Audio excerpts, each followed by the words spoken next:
అందరికీ నమస్కారం అండి. ఈరోజు మరొక వీడియోతో మీ ముందుకు రావడం అయితే జరిగింది. సో బేసికల్లీ నిన్నటి వీడియోలో మనం క్యాస్ట్ సర్టిఫికేట్ని ఏ విధంగా పొందాలి, ఎగ్జిస్టింగ్గా మన పాత క్యాస్ట్ సర్టిఫికేట్ని యూజ్ చేసుకుని కొత్త సర్టిఫికేట్ ఎలా జనరేట్ చేసుకోవాలనే విషయం నేను మీకు చూపించాను. సో సైమల్టేనియస్లీ ఇక్కడ కూడా మీ పాత ఇన్కమ్ సర్టిఫికేట్ ఉంటే దాన్ని రీఇష్యూరెన్స్ అవుతుందో లేదో చెక్ చేసి ఈ రీఇష్యూరెన్స్ ప్రాసెస్ ఏ విధంగా చేసుకోవాలి, caste certificate and income certificate ఏ విధంగా మనం పొందాలి. ఓకే, సో ఈ ప్రాసెస్ నేను మీకు లైవ్ డెమో ప్రాసెస్ అయితే నేను చూపిస్తాను. సో ప్రతి ఒక్కరు కూడా స్కిప్ చేయకుండా చూడండి. సో మీ అందరికీ తెలుసు మన ఛానల్లో ప్రతిదీ లైవ్ డెమోగా నేను చూపిస్తాను. సో అదేవిధంగా ఇప్పుడు లైవ్ చూసేసి సో ఇక్కడ మీకు లైవ్ డెమో ప్రాసెస్ చూపిస్తాను. సో దానికి గాను నిన్న మనం చూసిన వెబ్సైట్ అండి Gsws ఆన్లైన్. ఓకే, సో దీంట్లో మనం లాగిన్ అండ్ సిటిజన్ లాగిన్లోకి వెళ్ళాలి. ఓకే, సో ఇక్కడ చూసుకున్నట్లయితే ఈ సిటిజన్ లాగిన్లో నాకు ఆల్రెడీ లాగిన్ అయిపోయింది. ఆల్రెడీ నేను రీసెంట్గానే లాగిన్ అయ్యాను కాబట్టి సో ఒకవేళ అకౌంట్ లేకపోతే మాత్రం మీరు క్రియేట్ చేసుకోండి. ఇక్కడ రెవెన్యూ సర్వీసెస్లో నిన్నటి రోజు మనం ఏం చెక్ చేసుకున్నాం, రీఇష్యూరెన్స్లో చెక్ చేసుకున్నాం. సో ఇక్కడ రీఇష్యూరెన్స్ సర్టిఫికేట్ ఇప్పుడు నాకు ఏం కావాలంటే నా ఇన్కమ్ సర్టిఫికేట్ కావాలి. సో నా ఆధార్ డీటెయిల్స్ ఇచ్చి జస్ట్ ప్రీఫిల్ క్లిక్ చేస్తున్నాను. ప్రీఫిల్ క్లిక్ చేయగానే నా డీటెయిల్స్ ఏవైతే ఉంటాయి ఎగ్జిస్టింగ్గా డీటెయిల్స్ అన్నీ వచ్చేస్తూ ఉంటాయి. ఓకే, సో ఇక్కడ చూసినట్లయితే క్వాలిఫికేషన్ ఏంటి, మీ మెటీరియల్ స్టేటస్ ఏంటి, మీ యొక్క మొబైల్ నెంబర్ ఏంటి, మీ నెంబర్కి వాట్సాప్ ఉందా లేదా. ఓకే, సో ఇదేదో డోర్ నెంబర్ వస్తుందో, మరి ఇది డోర్ నెంబర్ ఎలా వచ్చిందో తెలియదు. ఓకే,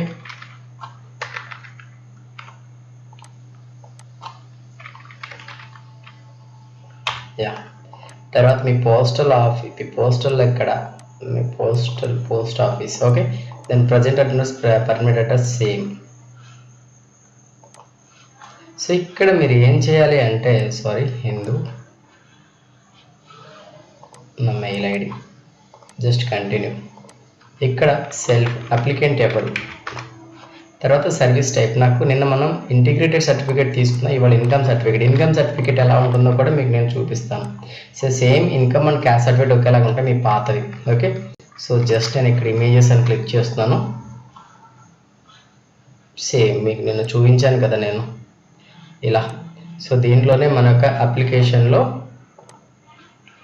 బార్ కోడ్ కింద ఉంటుందన్నమాట. ఇక్కడ ఐసీతో ఉంటుంది, ఇక్కడ సిజిసి అంది కదా, ఇక్కడ మనకి ఐసీతో ఉంటుంది. నేను ఇప్పుడు ఐసీకి సంబంధించినటువంటి అప్లికేషన్ నెంబర్ నేను ఎంటర్ చేసుకుంటున్నాను, చూడండి. ఓకే,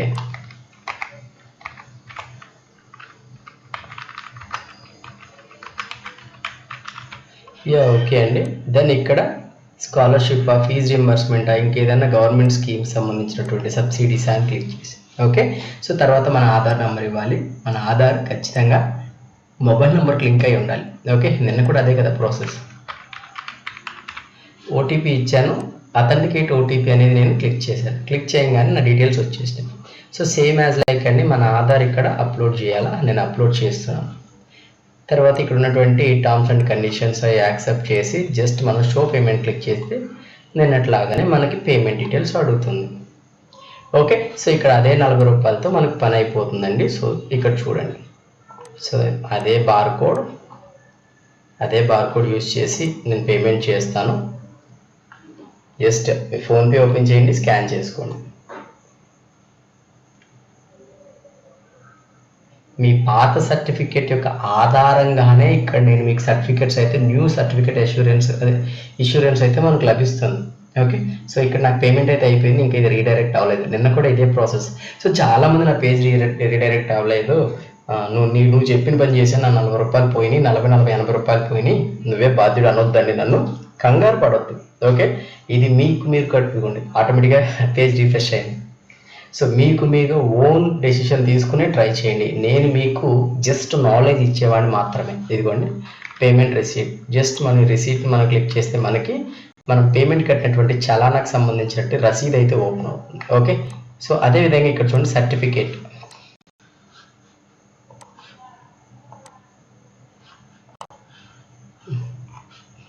ఓకే, ఇది ఓపెన్ అవ్వట్లేదు. సో సర్టిఫికేట్ ఓపెన్ చేద్దాం. ఇలా ఇదిగోండి పాపప్ అనేది వచ్చింది. ఇక్కడ నా సర్టిఫికేట్ అయితే ఓపెన్ అవ్వాలి. ఎస్, నా సర్టిఫికేట్ అయితే ఓపెన్ అయిపోయింది. సో ఇదే అండి. సో ప్రతి ఒక్కరు ఇక్కడ చూస్తున్నారా, ఇక్కడ డేట్ కూడా ఇవాళ డేట్ వచ్చింది కింద. ఓకే, సో ప్రతి ఒక్కరు కూడా దానికి నోటీస్ అయి ఉంచుకోండి. ఎందుకంటే చాలామంది పాత డేట్ వస్తూ ఉంటుంది అంటారు, అలా ఏం లేదండి. జస్ట్ ప్రింట్ సర్టిఫికేట్ ఇక్కడ నా సర్టిఫికేట్ ప్రివ్యూ అయిపోతుంది అనమాట. నేను సేవ్ యాజ్ పీడిఎఫ్ క్లిక్ చేశాను.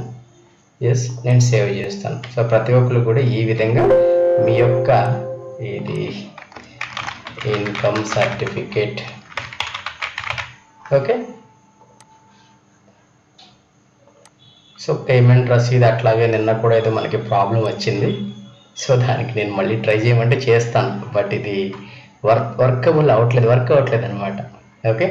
సో ఎనీహౌ మన సర్టిఫికేట్స్ అయితే మనకి జనరేట్ అయిపోయింది. సో ప్రొసీజర్ అయితే అర్థమైంది. ఓకే, థ్యాంక్ యూ అండి.